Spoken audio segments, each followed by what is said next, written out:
नमस्कार दोस्तों, स्वागत है आपका A to Z स्टोरीज अद्भुत ऑफिशियल पर। साधु संत फकीर गुरु रहबरों की सदा ही जय जयकार। ये लोग अक्सर कहते हैं कि उनके कर्मों का फल नहीं देता वे परमात्मा, लेकिन यहाँ मैं साफ साफ बता दूं कि ऐसा नहीं है। कर्म के आधार पर कर्म फल 3 प्रकार का होता है। एक होता है आगामी कर्म, एक सिंचित कर्म और एक जो है प्रारब्ध कर्म। प्रारब्ध कर्म वे होता है जो आप पिछले जन्मों में आपने जो कर्म किए हैं, जिनका भोग बचा है, उन कर्मों का कर्म फल आप जो है इस जन्म में भोगे, और ये है प्रारब्ध।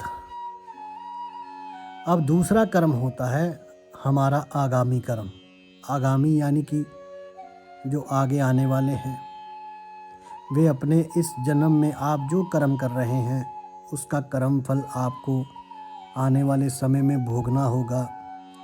ये है आगामी कर्म। यानी कि आपने यदि आज कुछ अच्छा किया है तो ये ज़रूरी नहीं कि उसका फल आज ही मिले। बिल्कुल, जब आप बीज बोते हैं तो उसी समय तो वो पौधा नहीं बन जाता, तो उसका फल जो है आपको आने वाले भविष्य में, निकट भविष्य में, या फिर आपको थोड़ा और देरी से मिल सकता है, किंतु मिलेगा इसी जन्म में। ये है आगामी कर्म। और अब आता है संचित कर्म। संचित कर्म वे होते हैं जो कि आपका संचय किए हुए इकट्ठा हो रहे हैं, जो आपके जो कि आपको हो सकता है बुढ़ापे में मिले। तो इस तरीके से जो है 3 प्रकार के ये कर्म फल हो गए। प्रारब्ध जो पिछले जन्म में, आगामी कर्म जैसे आपने आज किसी चीज़ की परीक्षा दी, उसका निकट भविष्य में आने में परिणाम आएगा, वो हो गया आपका आगामी कर्म। और आपने आज कुछ खाया ऊटपटांग, तो हो सकता है आपका शरीर उसी प्रकार से आपके आने वाले निकट भविष्य में उसका परिणाम दिखाए कि आपने ये खाया था फलाने फलाने समय में, अब इसका ये परिणाम है, ये कष्ट आपको भोगना होगा। तो ये होते हैं आगामी कर्म।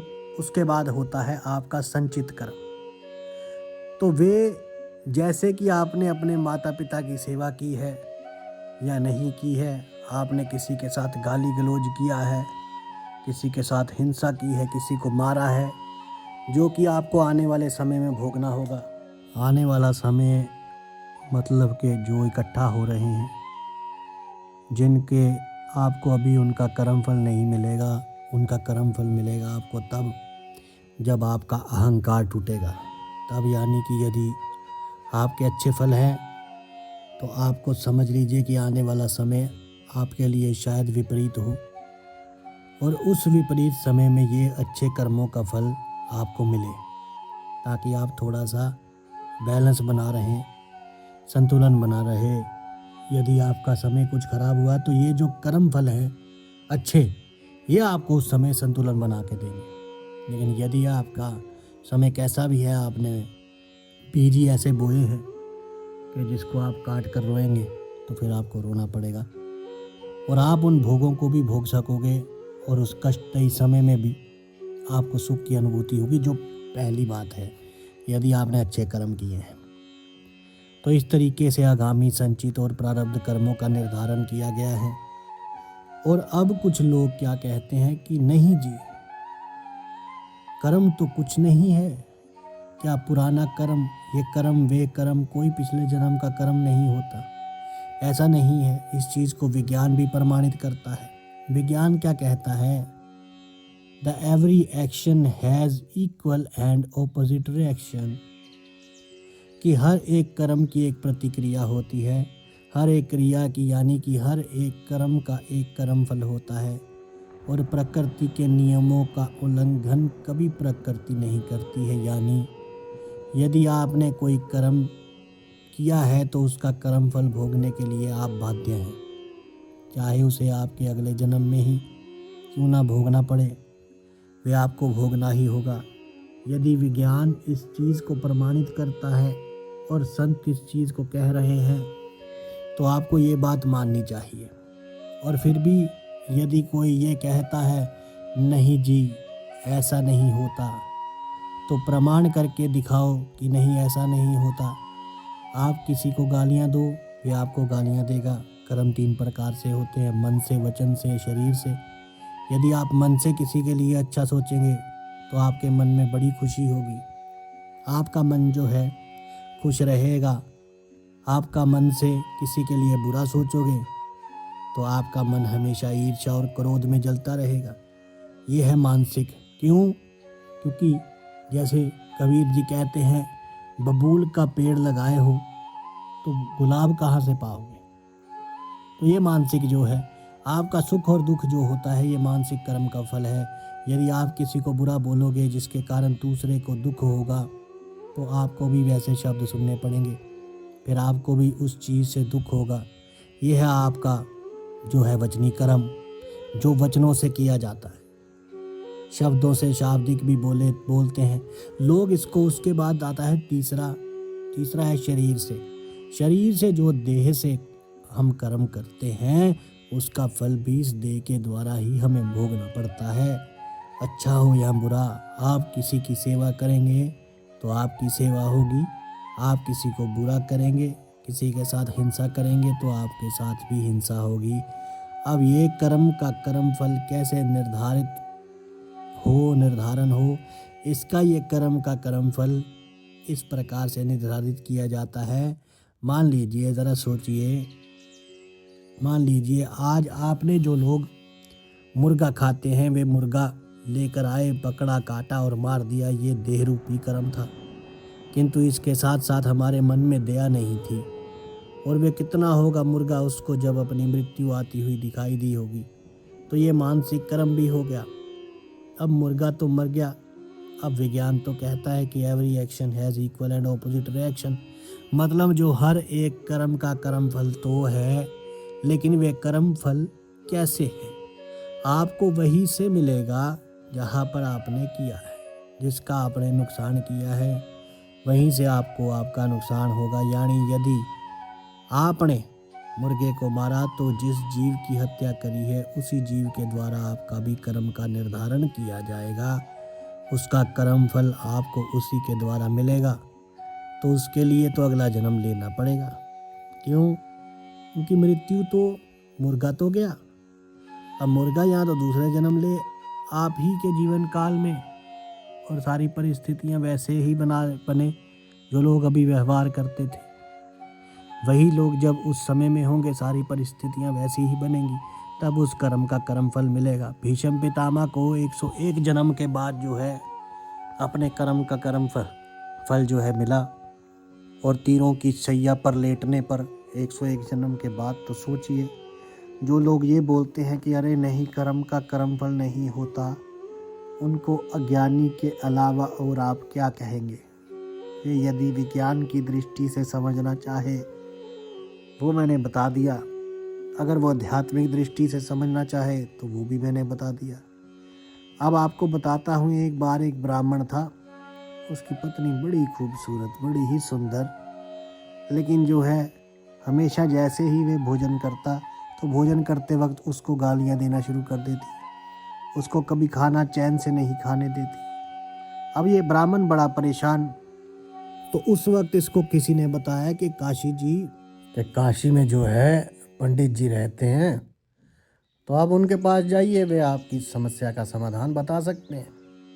वे बता सकते हैं कि ऐसा हो रहा है, तो चलो कहते हैं चल कर देखते हैं। अब ये चले अपने रास्ते, तो इन्होंने देखा कि ये थक गए हैं रास्ते में, और एक बगीचा है, उस बगीचे में जो है आराम कर लेता हूँ। अब वहाँ पर क्या है, राजकुमार अपनी पत्नी के साथ आए हुए हैं, तो वहाँ पर उन्होंने सोचा कि चलो यहाँ पर शिविर लगाया जाए। शिविर लगाया, थके हारे थे तो सो गए। अब जो राजकुमारी उठी, और उठ के पता नहीं उसके मन में क्या आया, उसने जो तलवार थी वो उठा ली। उसको लगा कि अरे ये तो बड़ी भारी है, इसको आखिर चलाते कैसे होंगे राजकुमार। तो अब उसने वो तलवार जब निकालनी शुरू करी तो जैसे ही तलवार म्यान से निकली तो एक छोर तो पकड़ रखा था जो राजकुमारी थी, जो राजकुमार की पत्नी थी। तो अब जैसे ही उसने वो एक छोर तो पकड़ रखा था, जैसे ही दूसरा छोर जैसे ही म्यान से निकला उससे संभला नहीं और तलवार जो है जाके उस राजकुमार की गर्दन पर गिर गई और उसका गला कट गया, वे मर गया। अब इसके हाथ पैर फूल गए कि अब क्या होगा, क्या किया जाए। ये बाहर निकली, बाहर निकलते इसने देखा कि वे ब्राह्मण एक सोया हुआ है। तो इसने बोला कि बोले सैनिकों को पकड़ो पकड़ो पकड़ो। उसने राजकुमार की हत्या कर दी, वो जो ब्राह्मण सो रहा था। अब उस बेचारे को पकड़वा दिया। अब वे बोलता फिरे कि मैंने कुछ नहीं किया, मैंने कुछ नहीं किया, किंतु उसको राजा के दरबार में पेश किया गया। राजा अपने पुत्र के मृत्यु पर बड़ा दुखी था। अब जब फैसले की बारी आई तो राजा ने बोला कि देखो मेरा बेटा गया है तो इसका भी सर जो है धड़ से अलग कर दो। अब जो राजकुमार की पत्नी थी वे बोले ससुर जी 1 मिनट मैं कुछ कहना चाहती हूँ। बोले मैंने देखा कि जब इसके हाथ में तलवार थी हम सोए हुए थे और जैसे ही मैं जगी ये डर गया। ये पता नहीं शायद उस तलवार को चोरी करना चाह रहा था, जो भी था, किंतु जो है ये डर गया मुझे देख के और इसके हाथ से तलवार छूट गई और ये एक दुर्घटना थी, इसने जानबूझ के हत्या नहीं की। तो राजा बोला किंतु मेरा तो बेटा गया, दंड तो देना ही पड़ेगा। बोले इसका दाहिना हाथ काट दिया जाए। उसका दाहिना हाथ काट दिया और उसको छोड़ दिया गया। बोले जाओ। अब वे बेचारा सोचे कि अरे ये क्या हुआ मेरे साथ, और मैं क्या सोच के चला था, क्या पूछने चला था, और ये बीच में क्या हो रहा है मेरे साथ। चलते चलते वे काशी तक पहुंचा। काशी पहुंचा तो उसने पूछताछ करी तो उस पंडित जी का घर मिला। वहां पर उसने जैसे ही कुंडी भड़काई तो अंदर से एक औरत गालियां देती हुई भद्दी भद्दी और जो है बाहर निकली। इसने सोचा जो व्यक्ति इतना विद्वान है, इतना ज्ञानी है, ये उसका तो घर नहीं हो सकता, उसकी पत्नी ऐसी तो नहीं हो सकती। अब ये वहाँ से वापस चलने लगा तो सामने से पंडित जी आ रहे थे। बोले हाँ भाई क्या हुआ। तो ये बोले अरे आप मुझे कैसे जानते हैं। बोले मैं जानता तभी तो आप मेरे पास आए हो। बोले आप जो है क्या जानने के लिए चले थे और क्या जान के आप वापस जा रहे हो। आप ये बताओ आपके मन के भीतर जो शंकाएं चल रही है आप उनका प्रश्न यानी कि प्रश्न का उत्तर जानने आए थे तो पहले किस प्रश्न का उत्तर दो, वे जो आप सोच के चले थे या वो जो आपने अभी देखा या वो जो आपने अभी बीच में आपके साथ घटित हुआ। बोले जी पहले आप अपना बताइए कि आप जैसे ज्ञानी व्यक्ति के पास आपकी पत्नी इस प्रकार की भाषा वाली, अभद्र भाषा वाली कैसे। बोले आज से 3 जन्म पहले जो है मैं एक छोटी सी रियासत का राजा था और मुझे ये सिद्धि प्राप्त है कि मैं अपने पिछले जन्म देख सकूं, इसलिए लोग मेरे पास आते हैं। और जब मैं राजा था तो मेरे पास एक घोड़ी हुआ करती थी और उस घोड़ी की जो है पीठ पर घाव हो गया था, किंतु मैं उसका कभी परवाह नहीं करी मैंने कभी भी। हमेशा मैंने जो है उस पर काठी डाली और मैं चल देता था और उसी घाव के कारण वे एक दिन मर गई। अब वे जो घाव की पीड़ा जो सहन की उसने, अब ये जो मेरे को वचन बोलती है, गालियां देती है, वैसी ही पीड़ा अब मुझे भी सहन करनी होगी। ये मेरे कर्म का कर्म फल है। इसलिए तुम ये मत सोचो क्योंकि वे घोड़ी जो है इस जन्म में मेरी पत्नी है, वे रियासत का राजा मैं हूँ। बोले जो मेरे साथ बीच में हुआ उसका क्या। बोले आज से 37 जन्म पूर्व तुम जो है एक योगी थे, तुम्हारे जो है आगे से एक गाय दौड़ती हुई गई, तुम तपस्या में थे और एक पीछे से कसाई दौड़ा दौड़ा आए और तुमसे पूछा कि तुमने किसी गाय को देखा। तुम चाहते तो नहीं बताते, किंतु तुमने मुंह से तो कुछ नहीं बोला, लेकिन अपने दाहिना हाथ जा है उठा के इशारा कर दिया कि इस तरफ गाय जो है गई है, तो तुम जानते थे कसाई है। उस गाय को पकड़ेगा और मार देगा। तुम चाहते हो उस गाय की रक्षा हो सकती थी, तुम चाहते तो, लेकिन तुमने ऐसा नहीं किया। तुम्हारे हाथ उठाने के कारण वे गाय कटी। इस जन्म में जो वो कसाई था वे था राजकुमार, और जो गाय थी वो थी उसकी पत्नी।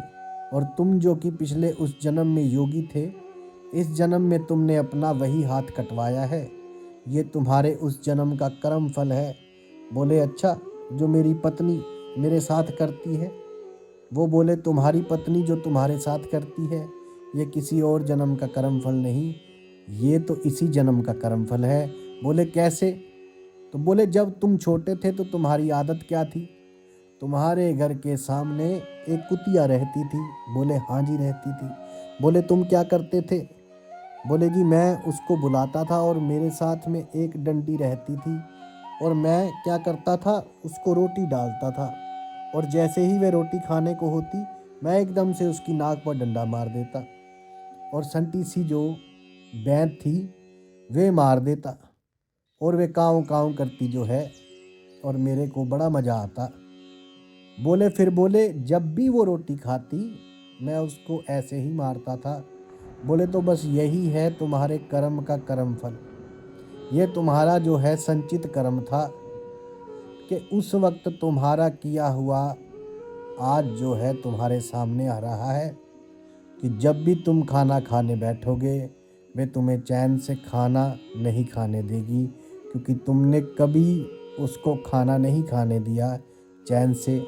तो ये तुम्हारे कर्मों का कर्म फल है, इसलिए इसे परमात्मा का शुक्र मनाओ कि तुम्हारा कर्म फल निकल रहा है, और आगे बढ़ जाओ, तभी आनंद से रह सको, अन्यथा हमेशा कष्ट में ही रहोगे।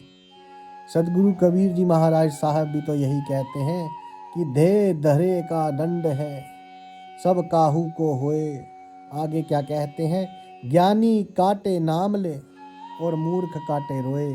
जो ज्ञानी है, जिसे पता है कि सब परमात्मा ने मेरे कर्म का कर्म फल ही दिया है, परमात्मा ने जो है पक्षपाती नहीं की है, पक्षपाती जो है परमात्मा ने नहीं की है कि मुझे वैसे ही दुखी कर दे, बिना बात के ही दुख दे दे। उसने मेरे कर्म का कर्म फल दिया है, इसलिए उसका शुक्रिया अदा करो कि तूने मेरा एक कर्म फल और काट दिया, और उस प्रभु का, उस परमात्मा, उस ईश्वर का नाम लेकर आगे बढ़ जाओ, और उस प्रभु का, परमात्मा का नाम लेते रहो, तो ये समय भी बीत जाएगा। किंतु जो मूर्ख होते हैं, जो अज्ञानी होते हैं, वे क्या करते हैं? वे परमात्मा को ही कोसना शुरू कर देते हैं। हमने क्या किया था? हमारे साथ ऐसा क्यों हो गया? मैंने तो किसी का बुरा नहीं किया। अरे जब करते समय नहीं सोचा तब याद नहीं आया कि मैं जो कर रहा हूँ या कर रही हूँ वे कैसा कर्म है, और कल को इसका जो है भोग भी मुझे भोगना होगा। तो आज भोगते समय कैसे याद आएगा? नहीं याद आएगा। इसे तो कोई ज्ञानी ही बता सकता है। तो इस प्रकार व्यक्ति के कर्मों के कर्म फल के आधार पर ही हमें जो है भोग भोगने होते हैं। इसलिए आपको लगता है कि जो धनी है, जो पापी है, बोले वो भी आनंद ले रहा है, और जो पुण्य आत्मा है बोले वो भी कष्ट भोग रहा है। वास्तव में पुण्य आत्मा कष्ट नहीं भोगता है, क्योंकि वे तो प्रभु के अधीन है, परमात्मा के उस कुल मालिक के अधीन है। वे इस देह को होने वाले किसी भी बदलाव को वे सुख या दुख नहीं मानता है। केवल अज्ञानी व्यक्ति ही दुखी होता है। तो इसलिए इन चक्रों में मत फंस जाइए। सिर्फ ये याद रखिए कि कर्म है, किया है, कर्म है तो कर्म फल है, तो कर्म किया है तो भोगना पड़ेगा। जो बीज बोया है वो तो आज नहीं तो कल बढ़ेगा और काटना भी पड़ेगा। तो अच्छा कर्म कीजिए और उस प्रभु के प्रति समर्पित रहिए। यही सदगुरु कबीर जी महाराज साहब का कहना है। साधु संत फकीर गुरु रहबरों की सदा ही जय जयकार। आपके भीतर बसे उस परमात्मा को मेरा प्रणाम स्वीकार कीजिए। धन्यवाद।